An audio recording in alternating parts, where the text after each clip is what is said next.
And our word for today on this Tuesday of the 6th week in Ordinary Time, this Tuesday, February the 18th, our word for today is waters. Waters, our word for today, taken from our reading from the book of Genesis, chapter 6.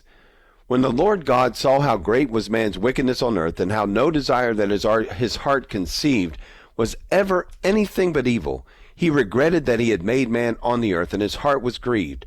So the Lord said, I will wipe out from the earth the men whom I have created, and not only the men, but also the beasts and the creeping things and the birds of the air, for I am sorry that I made them. But Noah found favor with the Lord.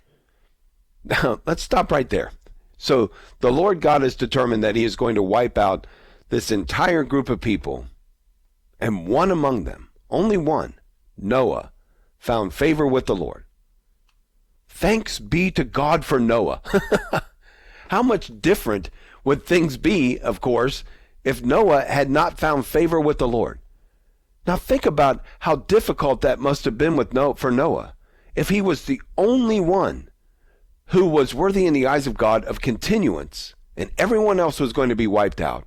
Can you imagine being the only believer, the only righteous man, the only one standing up for what is good in the midst of a whole community?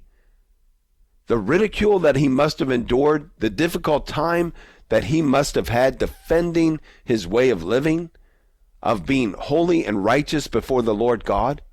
Thank God for Noah. Thank God that he continued to serve God in what must have been a very difficult situation.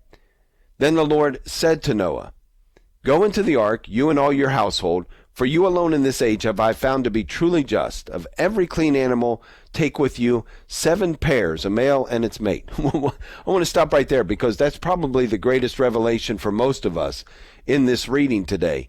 He tells Noah to go into the ark and then collect 7 pairs of every clean animal. All we ever hear about are the 2, right? They went in 2 by 2. No, the Lord God said to Noah, Go into the ark, you and your whole household, for you alone in this age have I found to be truly just. Of every clean animal take with you 7 pairs.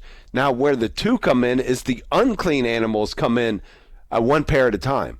So what is the difference between clean and unclean? Well, one, the clean they could eat.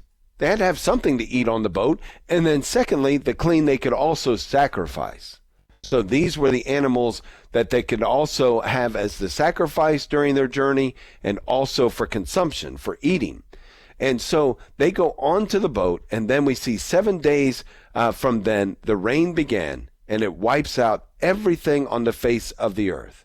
Thus, you will keep this issue alive over all the earth, God says to Noah. 7 days from now I will bring rain down on the earth for 40 days and 40 nights, and so I will wipe out from the surface of the earth every moving creature that I have made. Noah did just as the Lord God had commanded. As soon as the 7 days were completed, the waters of the flood came upon the earth. Now, the significance, of course, of water for us is in a sacramental way, in a sacrament perspective. We are baptized in the water, right?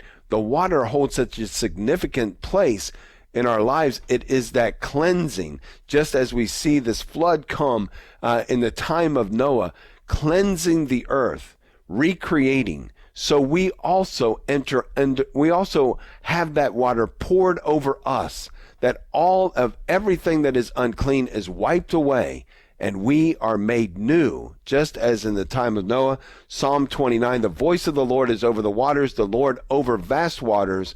The voice of the Lord is mighty, the voice of the Lord is majestic. Let the waters flow over us just as it did during that time, making all things new. Waters are our word for today.